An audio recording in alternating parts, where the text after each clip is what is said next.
welcome to Ink vs. Algorithm, the Writer's Pod. And I've got a hell of a writer with me today, Mr. Bill Bernhardt. And he's got a new book I can't wait to dive into with him, The Superman Wars. Welcome aboard, Bill. Thanks for making time. Thank you for having me. It's good to be here. If you're on video, YouTube, you see Bill's decked out in Superman swag. Well, like I was telling you before, this is actually my 67th published book, but none of the others gave me cosplay opportunities, so I'm going to make the most of this one. Yeah, that's terrific. And I want to dive into your oeuvre, which is deep and comprehensive, and you cover off on everything from detective thrillers to teaching writers how to write. Yes. So that's going to be some juicy stuff. But for starters, let's talk about the story of Mr. Jerry Siegel. A lot of people know about Stan Lee. And Stan Lee was working for like $10 an hour and created Spider-Man and a host of characters that ended up with billions of dollars of revenue. And Stan Lee had issues being recognized, being compensated. And his story is fairly well known. But to your point, I don't think too many people even know who Jerry Siegel is, let alone all the backstory around Superman. Can you enlighten us and turn us on to your book? Well, there'd be no Stan Lee without Jerry Siegel, or for that matter, Jack Kirby or anybody else, because Jerry was the first. He created the world's first superhero and basically invented a new genre. And this is when he was still a kid, an 11th grader in Cleveland during the Depression. He had always been a very precocious reader and writer, sending things out. He was getting stuff published when he was still a one-digit age. And that's the only reason we know who Superman is today, because he just kept pushing and pushing. His original idea went through a lot of iterations, but he eventually came up with the version we all know and love, the Kryptonian who came to Earth and does good things for people. He ran across town and got his best friend, Joe Schuster, who was an artist, to draw it. Spent years, because Jerry wanted a newspaper comic strip. At that time in the 30s, newspaper strips were hugely popular. Comic books didn't start till 35, and they were considered kind of, scruffy and kind of low rent until Superman comes around. And after years, when Jerry can't get a newspaper syndicate, and he's approached every syndicate there is, and he can't get a deal, so he finally agrees to let Superman be published by a person he knew, a man named Major Nicholson, former cavalry officer and writer who he'd done work with in the past, and he trusted him. He was a writer himself. He knew he cared about the problems of authors and artists. That's who he thought he was getting in bed with, but unfortunately, literally in the weeks prior to the release of Superman, the company is assumed. The details are all in my book, but basically it's taken over by Harry Donenfeld, mob connections, rum runner during Prohibition, indicted twice for pornography. His main interest was he wanted to take his publishing operation into some business that wouldn't get him thrown into prison. So comic books seemed like a safe deal. He had no idea what was coming, because within weeks, Superman debuts April 18, 1938, is an overnight sensation. Harry Donenfeld is a millionaire before 1 year has clocked, between all the books, and there are over 200 merchandising licenses and whatnot. And Jerry and Joe made some money, but nothing like that. The problem is they found that when they signed, the release so that they could get paid, there was a clause which said the rights to all the characters in this story go to the company. And that's how they lost control of it. So they got published, but lost control of the character. And you are also an attorney by trade. Yes. So this makes you uniquely qualified to get into the down and dirty as to what exactly went wrong and its implications. Well, that was one of the first things that drew me into it. I knew a little bit about this story, but not nearly all there was to know. And I kept thinking, 70 years of litigation? What takes 70 years? I've had cases that went a long time, but not 70 years. So and I couldn't find a good explanation. I think sometimes for people who, haven't been through law school and all that, start reading or pleadings. endured getting sued. Yeah, or that. Yeah, exactly right. It can be kind of baffling. So I thought, well, I can straighten that out. But of course, that would be boring if you don't know the people involved. And so I started taking a broader look, and this ended up being Jerry Siegel's story because I wanted people to understand not just what happened, but why. And to get that, you need to understand who Jerry was. Not a great businessman, not as savvy as he could have been, but somebody who always stood up and fought, even when it didn't work out for him very well. No points against him. Yeah, Bright lights cast long shadows. We're all imperfect. Nikola Tesla, the inventor, died destitute in a right, New York hotel room. right. Okay, after everything that he did. So having creative ability and business acumen, sometimes they converge, but not always. Yeah, almost never. I think. And in Jerry's case, he'd lost his father when he was 17. He didn't have an agent. He didn't have a lawyer. Joe's father was an elevator operator at a local hospital, so they had no one to advise them. And you can see there's 10 years of just painful to read correspondence between Jack Leibowitz, the accountant that Harry Donenfeld put in charge of day-to-day operations, and Jerry, because Jerry's always, come on, we created this guy, give us a little more. And Jack's, no, I'm a businessman and we're running a business. And he's just abusive. He's already got the cards in his deck, but he's mean.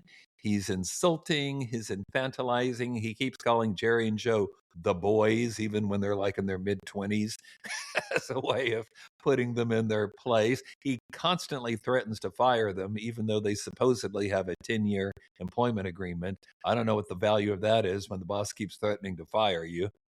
And they're the creative force behind the content. None of that would exist if it wouldn't be for their ideation and wherewithal. That's exactly That's the right. pathetic irony of a lot of this. Reminds me a lot of Elvis Hmm. and his manager, frankly, that kind of dynamic where you have the Yes. business guy with the whip and the chain, and then you have the creative dynamo who's pretty much out to lunch with regard to what we would consider real world contingencies. Right. So Jerry finally, I mean, he was drafted. He served in World War II, but when he comes back in 1946, he finds all kinds of problems at home and at business. His wife apparently had not been paying their taxes. Comes home to find he owes 22,000 in back taxes. Plus, the comic company has totally taken over the Superman operation, including hiring his friend Joe to come in house. And worse, they've published a script he never sold them, an idea he had for Superboy, a new character, sort of, Superman when he is younger in a rural setting, playing pranks with his powers and that kind of thing. They rejected it 3 times, but then when he was overseas and couldn't do anything about it, they ran the story anyway. And it was popular and it led to a series. So Jerry is just furious at this point and finally files suit in 1947. In response, the company fires both he and Joe, don't send them any more work. And as if that weren't enough, they remove Siegel and Schuster's credits from the feature. Up to then, every Superman story said created by Siegel and Schuster. After that, apparently Superman was just spontaneously generated because there's no credit. Even when they reprinted stories that had appeared before, they colored over the names. I mean, that's just petty and purposeless. And we could argue about the legalities all night long. Yes, Jerry made mistakes. He could have handled things better, but taking their names off their own creation, that is just morally and ethically wrong. power is power, and Mm. as Nietzsche said, human all too human. These weaknesses manifest, especially when there's a lot of money and Yeah. influence involved. And to give a creative artist even a little bit of credit is for some people to give the whole show to them. Look, we owe it all to you, and Yeah. I'm just a tool for distribution and publishing. And by firing them and mistreating them, they took control and they took ownership. And for Right. some people, I mean, that makes for a great day. But to your point, it's morally reprehensible. And as a Yeah. creative person myself, it's outrageous.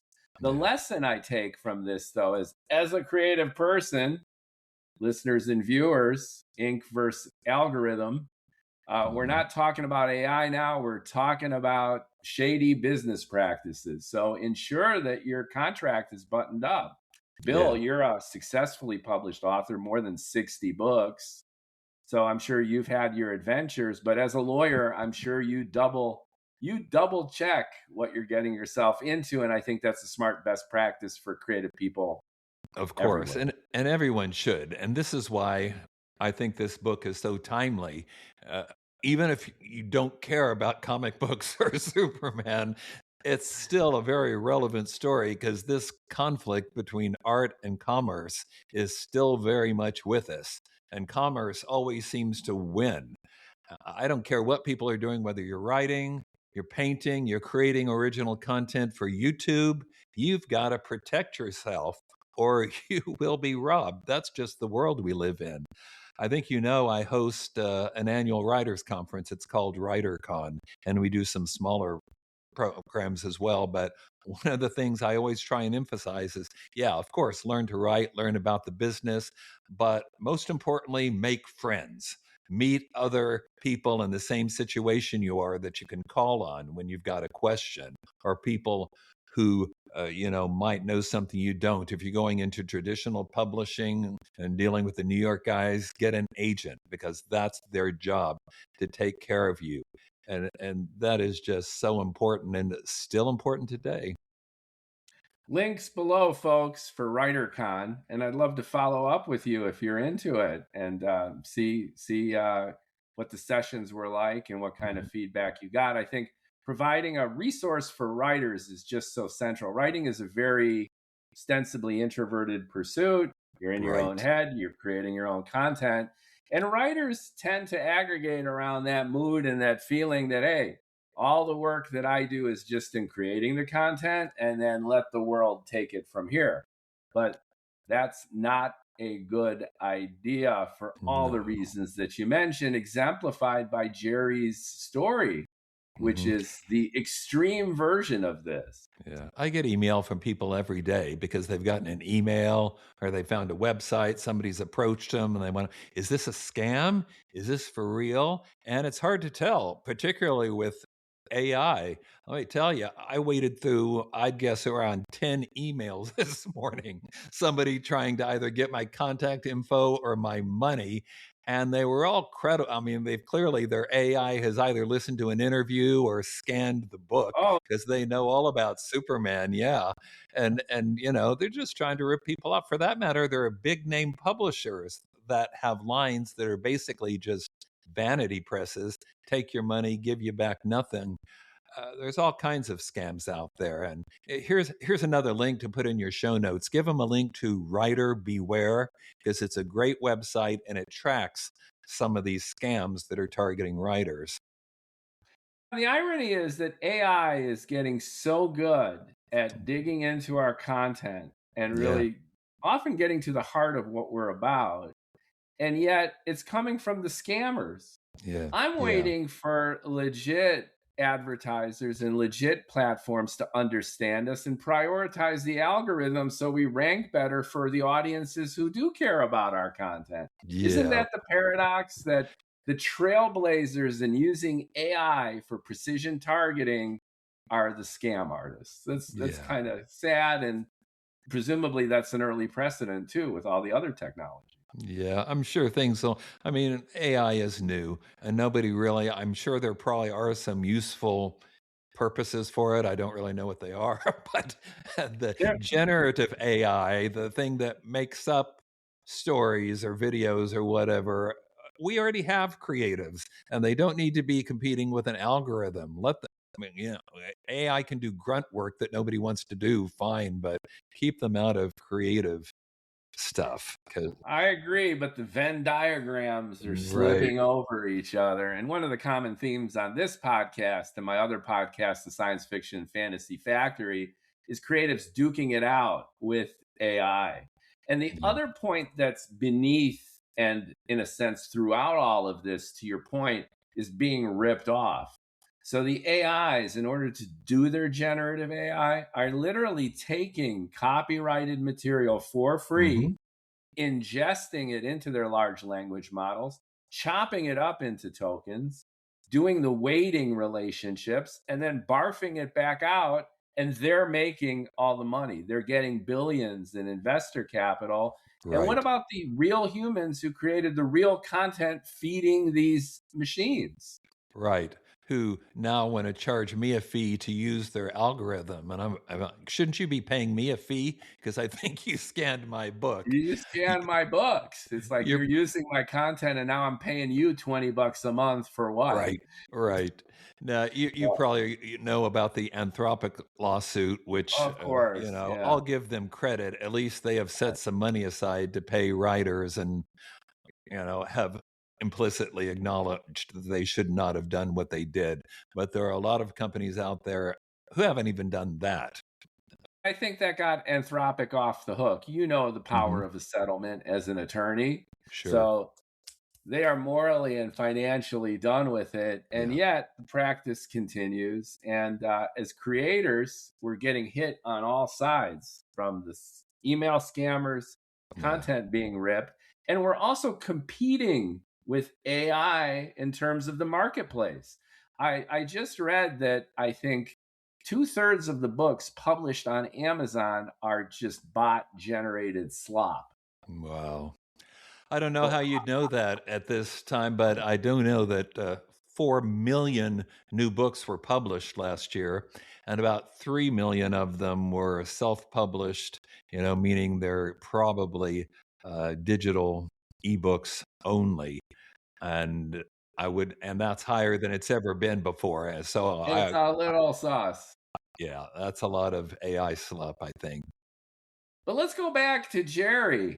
Mhm. Can you give us a little more detail around what I'm most curious about, again, as a creative, is he had that spark for Superman. Right, And Superman, to your point, was the trailblazer of the superhero, right. action hero, and comics as an outlet for laddering that up and really being transformative ultimately into other modalities. Yeah. Everything from the graphic novels we see now to the Right. storyboarding of the action movies. That started it all. What do you think triggered that? And where did Superman come from? And where did we get this truth, justice, and the American way patriotic integration of this idea? And I'm just thinking back to Nietzsche with the Übermensch and the Superman Right. and all of Right. that historical precedent. Can you tell Hmm. us a little bit about that context? Get into Jerry's head and see where that takes us. I think there are a lot of precursors, as there always are, for Jerry's creation. I mean, we all stand on the shoulders who came before us, right? And I think you read Superman, you can see a lot of Samson in there, the Moses story, both of which, as a Jewish kid growing up in Cleveland, he would have known well. I mean, Superman, to escape death, is put in a basket and sent a long ways so he can be a hero to these new people. That's pure Moses. For when you think about the oldest surviving works of literature we have, it's Beowulf, Gilgamesh, the Iliad, the Odyssey, the Aeneid. What do they all have in common? I mean, they're all Superman stories, basically. They're all stories about some. Ancient Egypt, Yeah. Osiris. Yes, yes. All ancient strongmen. We love these kinds of stories. I think they inspire people, And Superman, of course, coming when he did during the Depression, really the worst part of the Depression, looming war in Europe, massive rise in crime, and particularly juvenile crime and the mob in the United States. And Jerry labeled Superman in that very first story the champion of the weak and oppressed, which is exactly what people wanted and needed right then. And Superman originally deals with the problems of the day. It's not supervillains and aliens. He takes on, in that first story, he takes on a spouse beater, takes off a woman who's been about to be executed because she's been wrongly accused of murder, saves Lois from being kidnapped, takes on war profiteers, and that's just in the first 13-page story. So it was full of action and relevance to the world that Jerry lived in. And I think that's how Superman became thought of as this symbol of hope. Or you just quoted the tagline from the 50s. It actually started on radio and then went to the television series, The Truth, Justice, and the American Way business.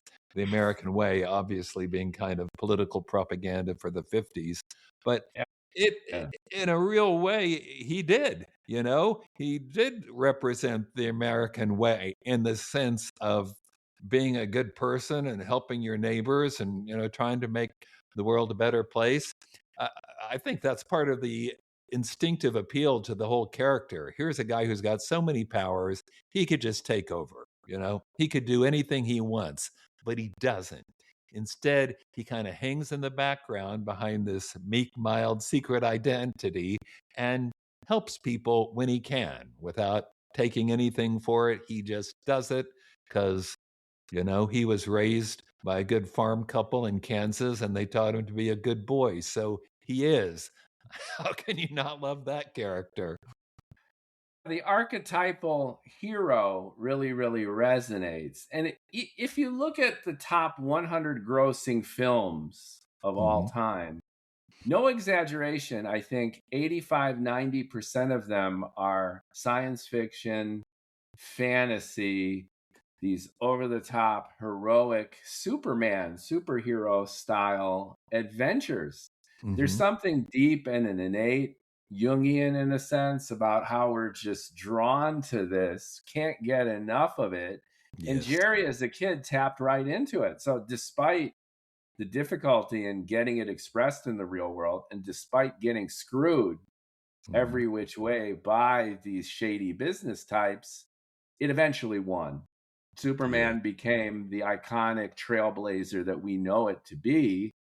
And your story about the backstory is fascinating because it adds a human dimension to it, full of vulnerability and abuse. Yeah. I mean, I should point out that that 1947 lawsuit that he lost was not the end of the story. There's 70 years of litigation. Some people listening to this probably remember a lot of publicity that Siegel and Schuster got in 1975 as a result of a PR campaign Jerry launched, which originally was not generated by the mainstream media. It was generated by fans publishing amateur fanzines, and they picked up the story and ran it, and that created the snowball that eventually bled over to the Washington Post and then other TV shows and news shows and whatnot. So eventually, DC Comics gives Jerry and Joe a pension, $20,000 a year, basically what they were paying their secretaries, today we'd say assistants at that time. According to Forbes, Superman makes Warner Brothers, the parent company, about $450 million a year. And that's what they got. And so if you're thinking, I remember when they got pensions, and so I already know this story, you so don't. There's 50 more years of battling and squabbling. Even after Jerry passes, the torch is picked up by his wife, Joanne, who, by the way, was the original model for Lois Lane. So Jerry, the original model for Clark Kent, marries the original model for Lois Lane. And if that wasn't perfect enough, their daughter grows up to become an award-winning reporter. I mean, I couldn't have written that any better. She carries on Jerry's fight. Then their daughter, Laura, carries on the fight. I mean, it goes till 2016. I don't want to give away everything, but I will say that they eventually reach a happier ending. Maybe, maybe not what it should be, but it's at least a respectable resolution. So there is something to look forward to that's positive at the end of the book. Great, great. Well, thanks for the little hints of spoilers. Again, I'm hearing a little parallel with the Stan Lee Marvel saga too. You had fans who got involved. You had basically compensation coming late, but a little bit of something for Stan too. And he even got those cameo appearances in all the movies. And so eventually, with persistence, there is a sense of truth, justice, and we would hope the American way for creators. But you're a creator. Yes. I'm a creator. We create jealousy. People who don't understand the magic that we bring turn us into Prometheus, which is you're the light bringer, and we don't like that. And I'm sensing a lot of that that's going on here too. Not just about the money, but sticking it to the creative force, because it is such an incredible power that people who don't have it want to take it away, or at least mitigate it or silence it. I think that's true sometimes. After Jerry is fired, he spent decades just struggling. I think there's a myth that he just sat around whining or something. Not true. He was writing and writing constantly for anybody. He worked for Marvel in secret. He did more than 170 stories for Disney, for the Italian Disney comics, writing Donald Duck and, the Junior Woodchucks and stuff. He worked whenever he could find work, but he never got very far ahead. And in 1951, he writes some letters, which are, they're in the book. You can read it for yourself, but I'll just say they're out there. I think Jerry was really kind of falling apart. Today, we'd probably say he had a nervous breakdown, and Joanne was the one who pulled him through. But the point is, he's sending all these inflammatory letters in 51. He thinks the entire creative community is going to rise up and support him, and they so don't. It's just the opposite. There's a letter that same year from Jack Kirby and Joe Simon, both great comic creators. They write DC and say, we just want you to know we don't approve of what Jerry Siegel is doing, not supporting him at all. And then what happens? The Siegel family fights and fights and fights and eventually makes some progress. And who comes along decades later? It's the Jack Kirby estate, filing a lawsuit, making the exact same claims on the exact same basis. They even hire the same attorney that the Siegel family has been using. Well, you just got to dust off the briefs. Yeah, exactly. Right. No, Jerry blazed the trail. And, sometimes it's not best to be the guy who goes first, but he made the world a lot better eventually for the comic creators who came after him. I think it's inspirational, especially to creative types. We all get punched in the face each and every day, whether it's a rejection letter or whether it's a hard day of trying to slug through our own stuff. Yeah. And to see someone like Jerry with that spark, never give up. Frank Zappa has a line, which is two pieces of advice for creatives: don't stop and keep going. And it sounds like Jerry epitomizes that Frank advice in an effective way. And we're all a little loopy too, to be honest. We're all a little eccentric, and the more creative you are, the weirder you are. and sometimes in a social setting, we don't fit neatly into tribes. And it sounds to me like some of the backstory here is Jerry was kind of weird. He's quirky, maybe even hard to get along with.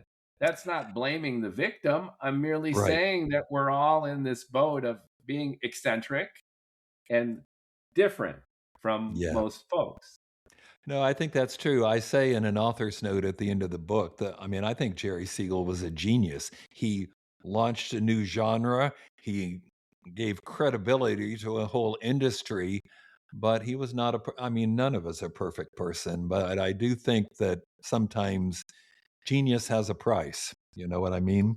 It's, we've seen that too many times with artists or writers or mathematicians and inventors, what have you, that sometimes, there's a dark side to genius. And difficulty in communication. George Mhm. Lucas sent a one-page treatment of Star Wars to Universal Studios. And I don't know if you've seen it, but it Mhm. literally makes no sense. It had it had Wookiees and lightsabers, and there really was no story. It was truly incomprehensible. And Mm, Universal looked at it and was like, get out of here. Worst business decision ever. yeah, But the as it turns price to out. be paid for being a genius, sometimes you're in your own world, and you could be very eccentric. Yeah, Jerry just couldn't understand why these guys wouldn't, come on, we've made a ton of money for you. Give us a little more. But of course, Jack Leibowitz was a businessman. You know, he had Yeah. no reason to do that. Uh, as far as he was concerned, talent was interchangeable. If Jerry quit, he'd just get somebody else. So what difference does it make? And when you're focused on business, then what's cherished and important for the creative is not part of your world at all. And Right. conversely, if you're barreling down the hatches creating, you don't think about the world of the businessman, which is completely separate. It's the challenge of bringing those two together, which brings us full circle. There are Hmm. very few rhythm and lead guitarists out there. You're either good at one or the other. And that brings me to you, sir. You seem to be good at bringing these worlds together. You have a library of content. You've been writing since you were 7 years old, according to your bio, according I to don't think your we need to mom. publish any of that, but yeah. Yeah. But that's very impressive. Can you share maybe a few of your best practices and learnings? We've got listeners and viewers here who Hmm. are up and coming writers, or they're writing and working through it. A lot of indie Hmm. writers. What have you picked up along the way, and how have you avoided the Jerry Siegel Mm. paradox of really being a genius but then getting crushed? Seems Yeah. like you're very talented and you've got a great, legit career as a professional writer. That Oh, is huge. thank you. But of course, I had an agent, and I still do. I had an agent who sold this book.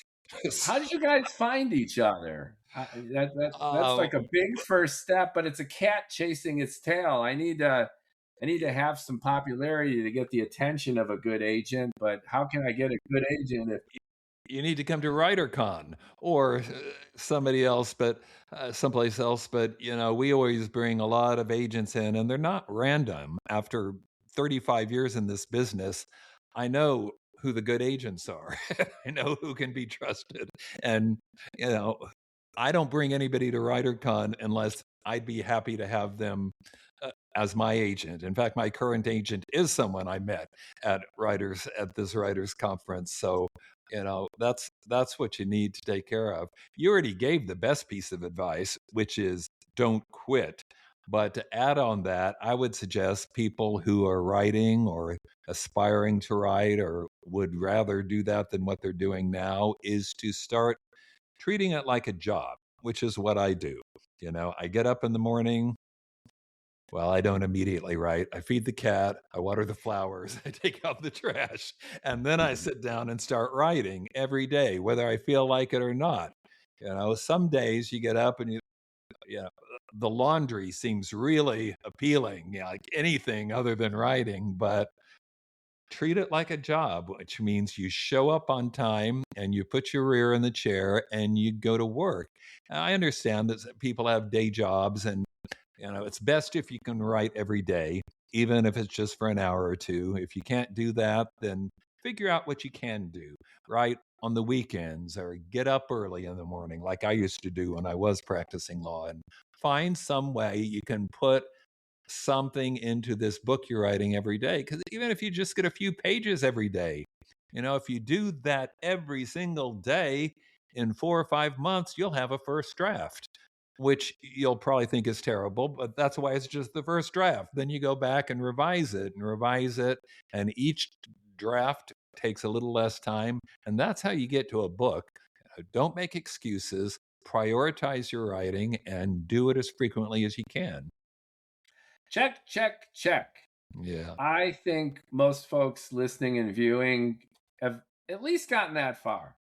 The real hurdle, and this is where it's a quantum leap, where you see those math charts where it goes from arithmetic to geometric progression, Right. is I got my book. I got a few. I've actually indie published. I'm on Substack. I participate in Book Talk. I sell my books at Comic-Con. I'm out there. I'm doing it.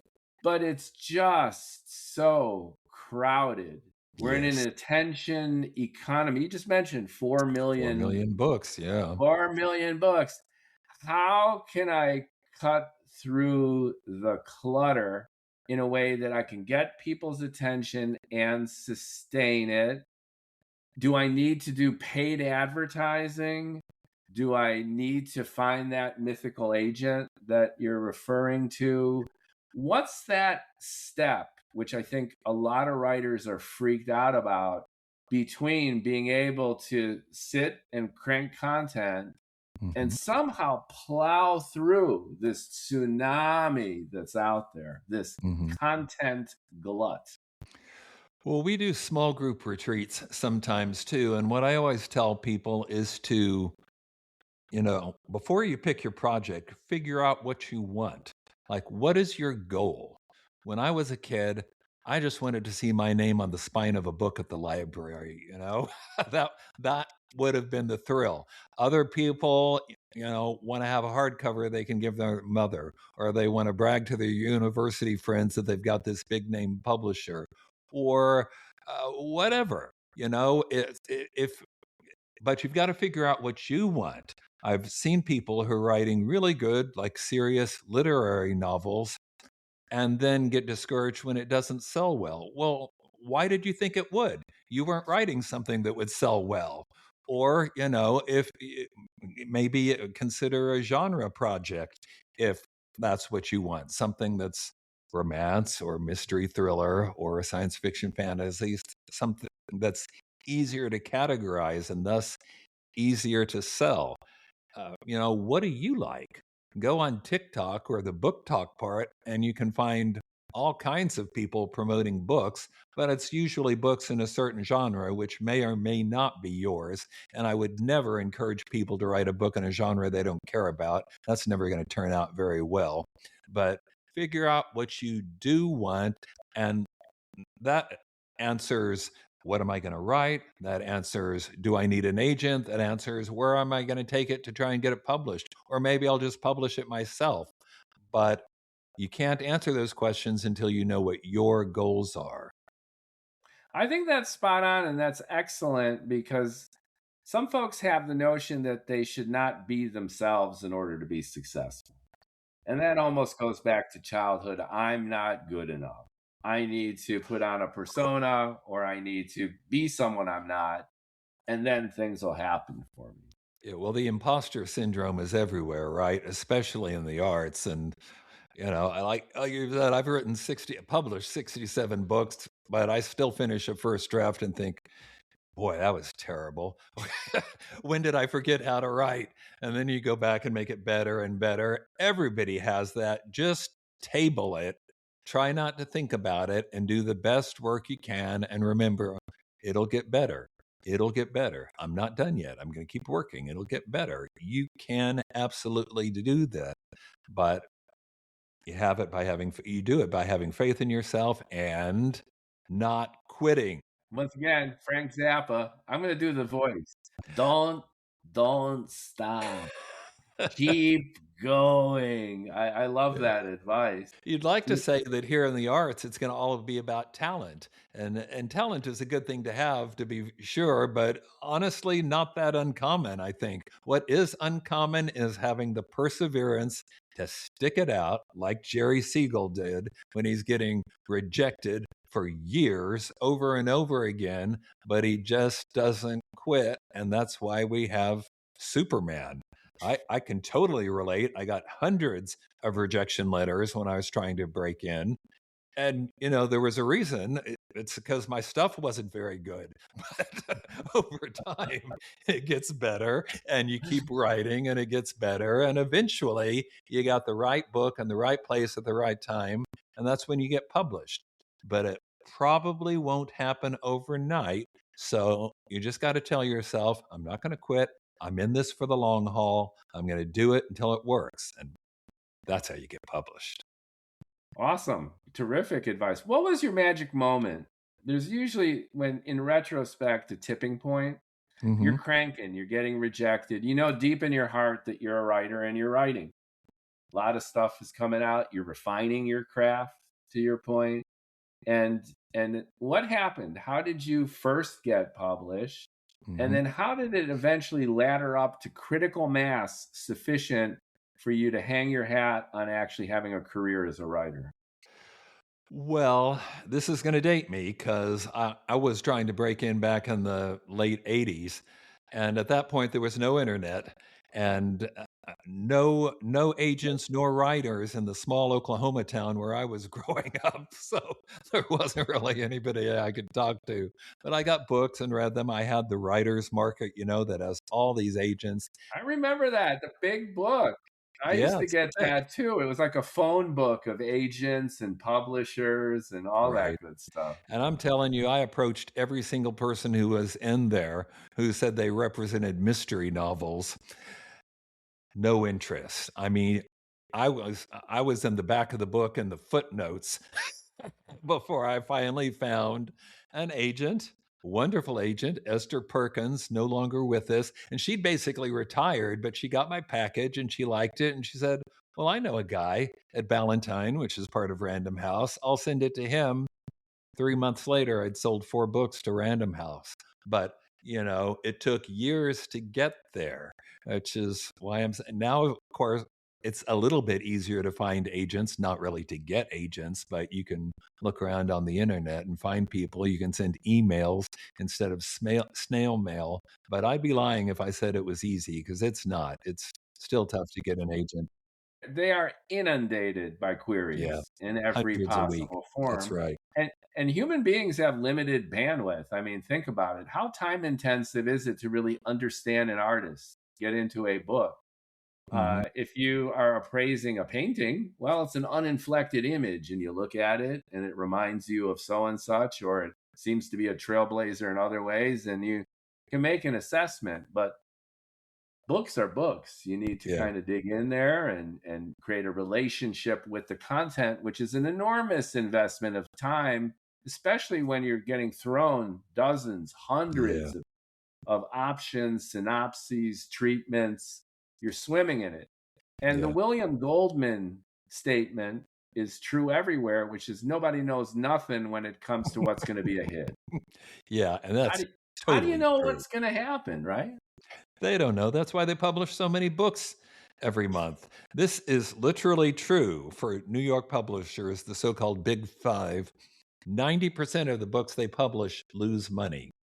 Those books are supported by the ones they don't, but they don't know which one that's going to be. Now, backlist or people they've been publishing for decades, they can predict that sort of, but new books, they don't know.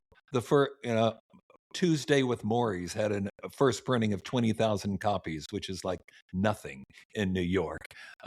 Then the author was on Oprah and, everything changed, but they can't Boom. predict.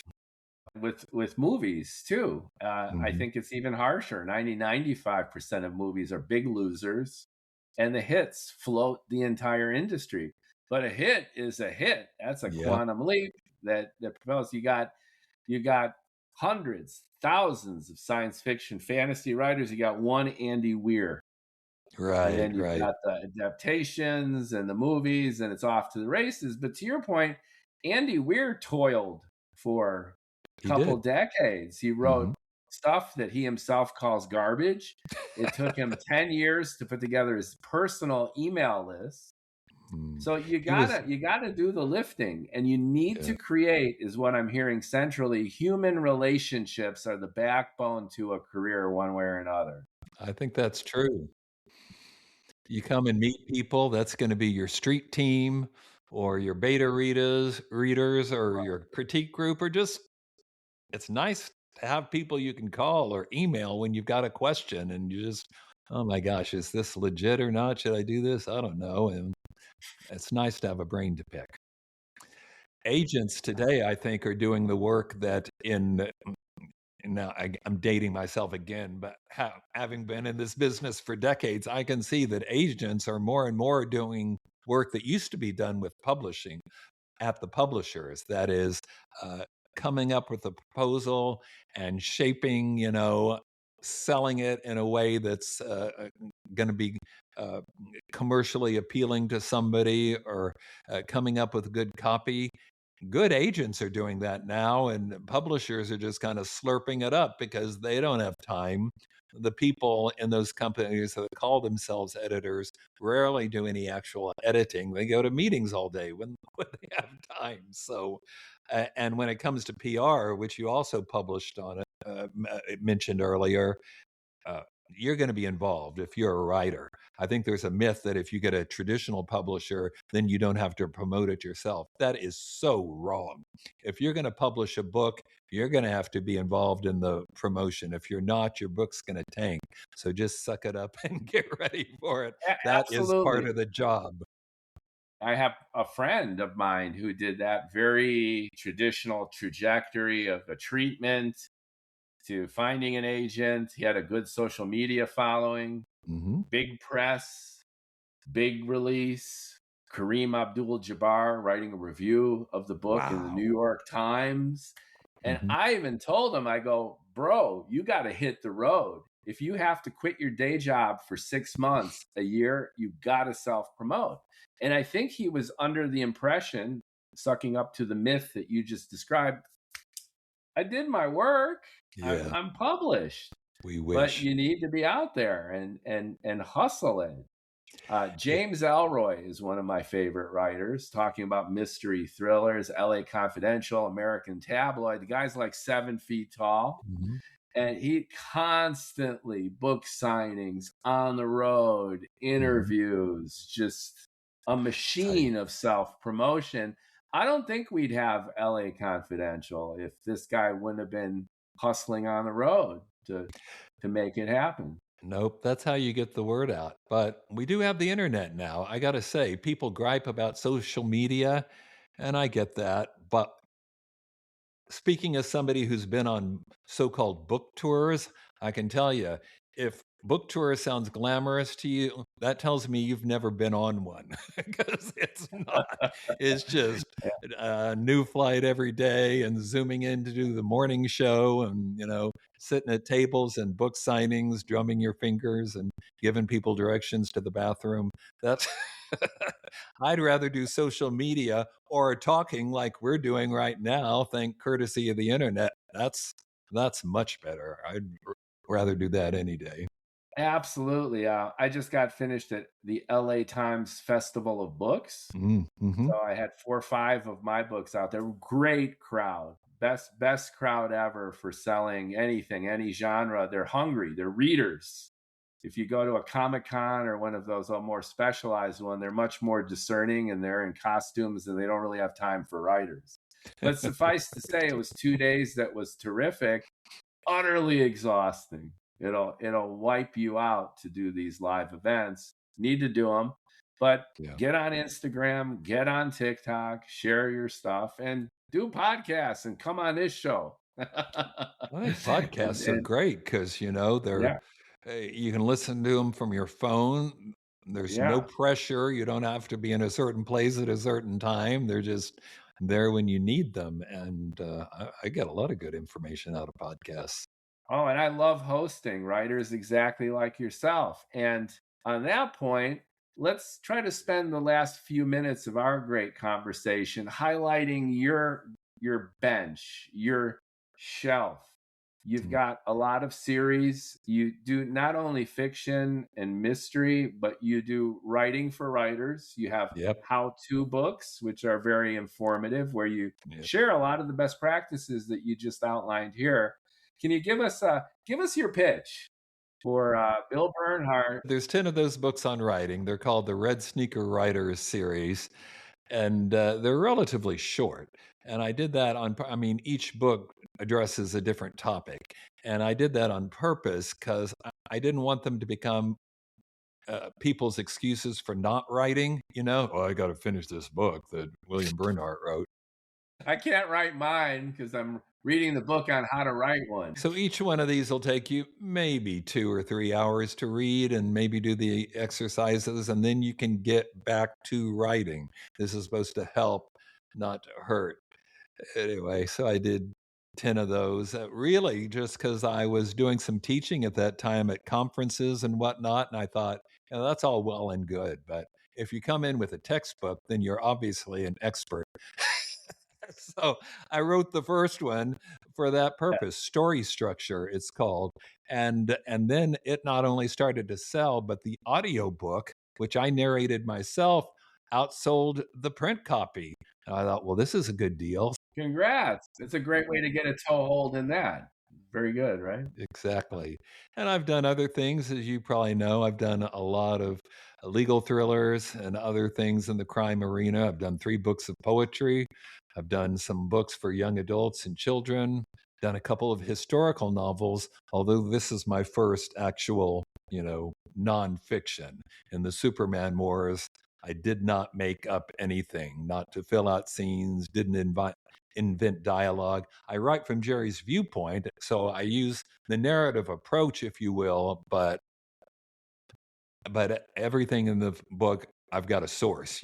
If there's something in quotation marks, I've either got a eyewitness or a document that I'm pulling from. I mean, the story is so crazy anyway. There's Yeah, no reason to make it up, you anything. did kind of the Truman Capote thing with taking a Yeah, real life exactly. situation, but it's very engaging because you're a great writer and it's a narrative. So you're reading about Jerry's story through Jerry's perspective, and Yeah, it's entertaining that way. yeah, that's what I wanted. I wanted this to be engaging, certainly if you love Superman, but even if you don't, because here's a writer, an artist trying to find his place in the universe and coming up against the forces of commerce that are not too friendly to him. At first, this was a long time ago, to be fair, but some of these problems are still with us today, and in some ways are even worse and more dangerous. With the technology, with the Mhm. volume of competition, and human nature is likely never really going to change. That's the number one science fiction trope. Whether Mm, you're on Earth or some distant galaxy, humans are still glorious and awful at the same time. And right. most things probably will never change. It's just the human condition and nature. Can you tell us a second how you get a new idea for a book, because your oeuvre is so Mhm. diverse, cover a lot of ground. Boy, that's a good question. I don't know. I have a writer friend who when you're inevitably said, "Where do you get your ideas?" And he'd say, "Cleveland." You know, I don't know where ideas come from. I don't really even know where this idea came from, except that my previous novel called Justice for All dealt with this art versus commerce conflict. And I remembered Siegel and Schuster and started looking into it. And one thing led to another. And I thought, this could be a good nonfiction book that I don't think has really been fully told before. And so that led, boy, if I had had any idea how long it would take, I might not have gone there. But once you're getting into the story and you think, I've got to get it right. And I ended up traveling to 8 different states and talked to more than 50 people, interviewing them, viewed library collections. I couldn't tell you how many books and periodicals I read, hundreds, hundreds. And sometimes the things with the smallest circulations, like even fanzines, have preserved information that would have otherwise been lost because they were interviewing some of these comic creators before they passed away. And that turned out to be a real treasure trove. Talk about a different approach to a book. That's like Yeah. you did books of poetry where you're Yeah. basically, having a cup of Earl Grey and thinking about life. And then you went on this extensive research assignment. You're visiting locations, you're pouring through archives. That how did you wrap your head around that? That's such a different mindset. Well, I really didn't know what I was getting into, but I will say this, at least it's fun. It's a subject that I liked. My youngest son, Ralph, is a photographer, so a very good photographer professionally. So I took him with me when we went to Cleveland, and he took pictures of like Jerry Siegel's childhood home, or this is the current owners let us into the house, which was really moving, being in the room where Jerry Wow. created Superman. It was, I mean, I could feel an energy there. It was very moving. I was going to put a picture in the book, and Ralph sent me one, and I looked so mopey and sad. Ralph, can you give me a photo where I don't look weird? And he said, "No, Dad, you look weird in all of them." So that's not in the book. But getting so it became kind of a family project, and we got to see the house and a lot of other things, and it's just a lot of fun. Hard work, but still fun. Super fun. I was sparking some of my books at the Pasadena Comic Con, Mm, and it was mhm. only about a 10-minute drive from the Van Halen house where Eddie and Alex Van Halen grew up. So I was with my son too. And we're like, let's go over to check out the house. It's public domain where the address is. So we Mhm. drove over, we parked the car. I ran into another podcaster who specializes in Van Halen who happened to be there. And we talked it up and we were walking Fantastic. around where it all happened. Peered into the living room where they used to play together. And there's something about that visceral lived experience of connecting with your subject matter, Yes, which I is agree. intense. Yeah. I love going to writers' homes, even the ones that didn't create Superman, but I just feel like, this is in a small way giving back to the people who gave us so much and probably didn't benefit from it the way they should have. So, Which is usually the case, and of yeah. course the theme here. It's almost like a time machine when you Hmm. go back because the earth is moving, time is flowing. But if you sit at the desk of Ralph Waldo Emerson and you see the little wood grains in it, then Hmm. you're connected in time and space to something that's almost mythical. And Yeah. it makes them more human than anything else you could pretty much do than kind of experience what they were experiencing in that very physical, visceral kind of way. Oh, it's Yeah. cool. Totally right. Totally right. It's neat. It's neat. So what's in the future for Bill Bernhardt? You did Superman Wars. You've got all of these books breadcrumbed behind you, and this is such a leap for you. This book. It What was. what what's cooking? The next one, I should have asked you to guess, but I won't put you on the spot. Next year, it's going to be the Batman Wars. And let me just tell you, as horrible as the Jerry Siegel and Joe Schuster story is, the story behind the creators is worse, in my opinion, and probably even less well known than the Superman story. So I'm anxious to get that story out into print too. There are some people who have not gotten credit that they should. So that's what I'm going to do with that one. I was kind of leading you on with some of the other controversies in Yeah, comic books, and I could tell you were holding a little back because I think you're already knee deep into that next step, right? You're ready to you are rock. so right. Yeah, I've just got back this last weekend from a research trip to Indiana for the Batman book, but I think it's going to be I mean, Batman is hugely popular now, but does anybody know the story of where he came from? Very few, I think. So, It's as elusive as the true identity of Bruce Wayne. I gotta say that my big takeaway from all of this is we, as a writer and as a creator, and you experience this directly to all the time. Our day-to-day experience compared to our output, there's often a huge delta. And there's such a challenge of just being able to create. And life throws so many wrenches in the works of everyone trying to create, get their books out there, get their ideas out there, that there's this feverish resistance that goes on. And just like Anthony Bourdain wrote, that a wonderful meal is made all the more wonderful because the conditions in the kitchen are so horrific. He described it like working in a submarine, right? Yeah. It's this cauldron of sweat and pain and risk and heavy lifting. And then the waiter brings you your delectable thing, which gives so many people so much pleasure.